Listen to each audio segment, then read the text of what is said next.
নিষিদ্ধ জঙ্গি গোষ্ঠী লস্কর-ই তৈবার নামে যে হুমকি চিঠি ঠাকুরবাড়িতে দেওয়া হয় তার জন্য সিবিআই তদন্তের দাবি কেন্দ্রীয় মন্ত্রী শান্তনু ঠাকুরের। ঠাকুরবাড়ির পক্ষ থেকে রাজ্য পুলিশের ডিজি এসপি গাইঘাটাকে অভিযোগ জানানোর পাশাপাশি দেশের স্বরাষ্ট্রমন্ত্রী এবং প্রধানমন্ত্রীকে বিষয়টি জানিয়েছেন শান্তনু ঠাকুর। গতকাল দুপুর 2:10 যে থ্রেটিং চিঠিটা এসেছিল আমার কাছে, সেটা নিয়েই ডিজিকে, এসপিকে এবং ওসিকে চিঠি করা হয়েছে যে আমার বাড়ি হুমকি দিয়ে আমার ফ্যামিলিকে মেরে ফেলা হবে, আমার বাড়ি ধ্বংস করে দেওয়া হবে। এগুলো একটা আমি মনে করি আমার কাছে কোনো ফ্যাক্টর নয়, কিন্তু সংশ্লিষ্ট দপ্তরে মাননীয় গৃহমন্ত্রীজির সঙ্গে কথা বলেছি, মাননীয় প্রধানমন্ত্রীজিকে জানিয়েছি বিষয় নিয়ে। আমি এর পূর্ণাঙ্গ সিবিআই তদন্ত চাই যে এরকম টাইপে পশ্চিমবঙ্গের গণতান্ত্রিক একটা রাজ্য এবং গণতান্ত্রিক দেশে এরকম তস্করি লাইবার মতো একটা পাকিস্তানি জঙ্গি গোষ্ঠী কোথা থেকে এলো, লস্করি তৈবার মতো। তো সেটা আমাদের জানা উচিত, কারা এই থ্রেটটা করলো, এটা নিয়ে সিবিআই তদন্ত হোক। আমি চেয়েছি সিবিআই তদন্ত। কালকে মাননীয় গৃহমন্ত্রীজিকে জানিয়েছি অলরেডি। পুলিশের কাছে পুলিশ রিসিভ করে দিয়েছে, আর কোনো কথা বলেননি।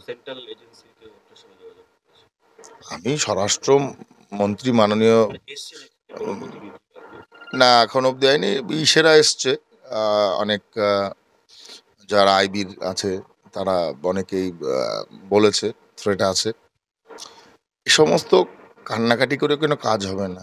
যে কর্ম উনি করেছেন, যে নিষ্ঠুরতা উনি করেছেন মতুয়াদের সঙ্গে, ওনার কর্মফল আগামী দিনে ভুগতে হবে। যেটা ফাঁস হবে তখন আপনারা জানতে পারবেন যে কতটা নটোরিয়াস মহিলা উনি। নাটকের ঠিক আছে, হয়তোবা পিএইচডি করেননি ড্রামাতে, কিন্তু ড্রামার সে পিএইচডি স্বীকৃতি পেয়ে গেছেন অলরেডি। আমি একটা পুরুষ হিসেবে বলছি বিধায় মনে হচ্ছে যেন নারীর উপরে বিদ্বেষ হচ্ছে, কিন্তু কতটা নটোরিয়াস, কতটা ভয়ঙ্কর সেটা আশপাশের লোক জানে, মতুয়া সমাজ জানে, আর আগামী দিনে সারা পশ্চিমবঙ্গ, ভারতবর্ষের মানুষ জানবে যে ও কতটা নটোরিয়াস।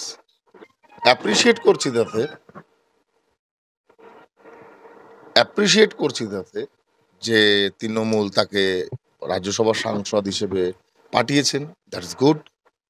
কিন্তু আমার বাড়ির ব্যক্তিগত যে প্রবলেম বা সামগ্রিক মতুয়া সমাজের সাথে যে প্রবলেম ক্রিয়েট করেছেন, সেটাতে তো ওনাকে আমি সাবাসী দিতে পারি না।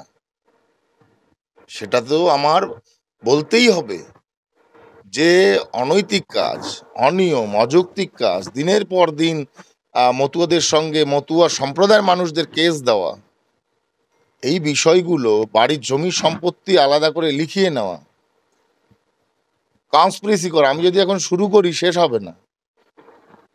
আমি তো মনে করি যে বড় মার মৃত্যু অস্বাভাবিক, কেননা উনি বড় মাকে দিয়ে সমস্ত কিছু, উনি নিজে দাবি করছে বড় মা আমাকে দিয়ে গেছে, তাই তো? বড় মা কি করে গেছেন তার তো নথি রয়েছে। আমি তো মনে করি বড় মার মার্ডারার উনি, যাতে ওই সম্পত্তি লিখিয়ে নিয়ে পরবর্তীতে আর কোনো কিছু না করা যায়। উনি যে বড় মার ঘরে জুতো পরে ঢুকে তালা ভেঙে আমাদের সাংসদ মমতাওয়ালা ঠাকুরকে রাস্তায় বার করে দিয়েছেন সেটা আমি শুনেছি, কিন্তু এই যে নতুন গল্পটা আপনি বলছেন এটা আমি শুনিনি। সেরকম ঘটনা যদি ওনার সঙ্গে ঘটে থাকে, ওনার অবিলম্বে এটা, উনি তো মন্ত্রী, কেন্দ্রীয় মন্ত্রী, স্বরাষ্ট্র দপ্তরে জানানো উচিত এটা সত্যি ঘটনা কিনা আমি জানি না। এটা যখন আন্তর্জাতিক ব্যাপার, এটা কেন্দ্রীয় জানানো উচিত। এটা কোনো এখানে হলে পরে বাংলায় চিঠি আসতো না। ঠাকুরনগর থেকে শান্তনু বিশ্বাসের রিপোর্ট, চ্যানেল 24/7। মসনদ দখলের লড়াই 2024 দেখতে চোখ রাখুন চ্যানেল 24/7 এর পর্দায়। সিংহাসনের মহাসংগ্রাম